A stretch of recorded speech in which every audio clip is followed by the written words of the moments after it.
یہ مال روڈ جس پہ ایک نشانی گورنر ہاؤس جو استعمار انگریز کے یادگار ہے، اس پوری مال روڈ کے اوپر اگر کوئی نشانی ہے جو پاکستانی قوم کے عزم کی نشانی ہے، ہمت کی نشانی ہے، تو وہ وابڈا کی سربلند بلڈنگ، وہ وابڈا جو 1958 میں قائم کیا گیا، وہ وابڈا جس نے پاکستان کے شہروں میں، گلیوں میں، دیہاتوں میں بجلی پہنچائی، جس نے پاکستان کی صنعتوں کو بجلی دی، جس نے ڈیم بنائے، پانی فراہم کیا، پاکستان کے کھیتوں کو سرسبز و شاداب کیا۔ 1986 تک یہ وابڈا پورے پاکستان کو سستی بجلی دیتا تھا، پانی دیتا تھا، صنعتیں چلتی تھیں، اور یہ وابڈا سارا کام کیسے کرتا تھا آپ کو معلوم ہے؟ میں بتاتا ہوں۔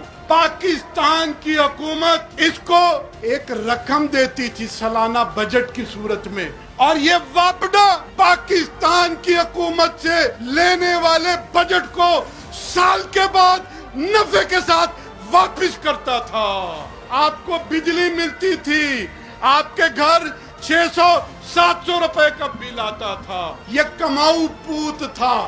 ورلڈ بینک کہتا تھا اپنی رپورٹ میں کہ واپڈا پاکستان کا ایک ایسا ادارہ ہے جو پوری ایشیا کی بہترین مثال ہے۔ سستی بجلی، کماؤ پوت، اپنے اخراجات خود پیدا کرنا اور لوگوں کی فلاح و بہبود۔ پھر کیا ہوا؟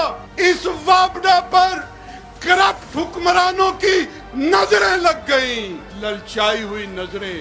واپڈا کے اختیارات چھین کر وزارت پانی اور بجلی کے پاور ڈویژن میں منتقل کر دیے گئے۔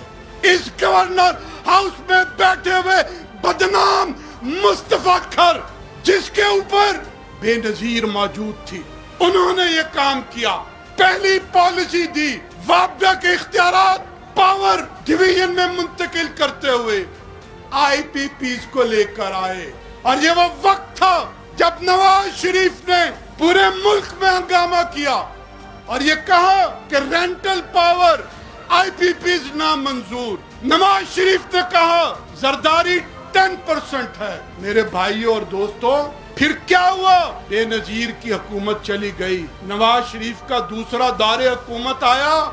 لوگ سمجھتے تھے آئی پی پی سے جان چھڑے گی، لیکن نواز شریف نے کیا کیا؟ 1993 میں واپڈا کے مزید بالوں پر کاٹ دیے، مزید آئی پی پیز کو شامل کر دیا، این ٹی ڈی سی بنی، ڈسکوز بنی، اور اخلاق صاحب کیا بنا؟ نیپرا بنی پرائیویٹ کمپنیاں۔ یہ پرائیویٹ کمپنیاں کیوں بنتی تھیں؟ آج کل اب تک بنتی ہیں۔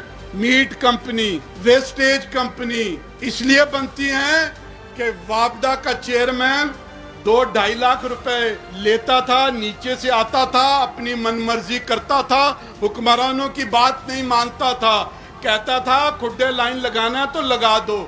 یہ جب این ٹی ڈی سی بنی، ڈی سی اوز بنی اور نیپرا بنی، لاکھوں روپے کی تنخواہیں مراد، صدر پاکستان سے بھی زیادہ ان کو تمام سہولتیں دی گئیں۔ اس لیے دی گئیں کہ ہمیں اپنے کام آسانی کے ساتھ یہ کروائیں۔ کک بیکس، نئے نئے معاہدے، حکومتیں بنتی رہیں، بگڑتی رہیں، چلتی رہیں، لیکن یہ پاور ڈویژن میں بجلی کا کام سونے کا انڈا دینے والی مرغی۔ جنرل مشرف صاحب آئے، چیف آف آرمی سٹاف بھی وہ تھے، چیف ایگزیکٹو بھی وہ تھے۔ 4 سال تک انہوں نے وزارت پانی اور بجلی بھی اپنے پاس رکھی، کیونکہ پاور ڈویژن وہاں پر موجود تھا۔ آئی پی پی سے پیسے لینے تھے، کک بیکس لینے تھے، اپنے لوگوں کو جو ہے وہ نوازنا تھا۔ عمران خان صاحب بھی آ کے چلے گئے، 11 پالیسیاں آئیں، چاہے وہ بے نظیر نے دی، نواز شریف نے دی، مشرف نے دی، اور عمران خان نے بھی ان پالیسیوں پر پہرا دیا۔ یہ پالیسیاں کیا تھیں؟ ان کے 3 اہم نکات تھے ان 11 پالیسیوں میں، کہ رینٹل پاور اور آئی پی پی سے ڈالروں میں پیمنٹ ہوگی، ہائی چارج ان کو دیا جائے گا، اور سب سے بڑا ظلم کیپیسٹی چارج، کہ ہم نے بجلی نہیں لی تو تب بھی ان کو پیسے دیں گے.